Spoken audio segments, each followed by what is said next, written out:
சரிங்களா? இது என்ன ஆகும்னு கேட்டீங்கன்னா, இந்த கடலையை வந்து இப்பெல்லாம் ஏன் 2 மாசத்துக்குள்ள ஆட்டணும்னு சொல்றேன்னா, மிஷின்ல குத்த அடிக்கிறாங்க. மிஷின்ல குத்த அடிக்கும் போது எண்ணெய் பிசிறு வெளியே தள்ள ஆரம்பிச்சிடும். அது ரொம்ப ரொம்ப ரொம்ப பிரச்சனைன்னு கிடையாது. நம்ம எடுக்கணும்னு நினைக்கிற அந்த ஒரு சத்து வந்து 2 மாசத்துலயே போயிடும் அந்த கடலையில.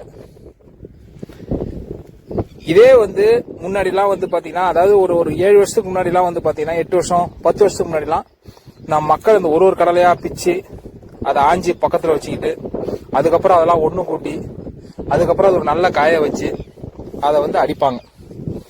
அந்த மாதிரி இருக்கும்போது எப்போ வேணா நீங்க வாங்கிக்கலாம், எப்போ வேணா எண்ணெய் ஆட்டிக்கலாம். ஆனா இப்ப இந்த மிஷின்ல அடிக்கிறதுனால நீங்க வந்து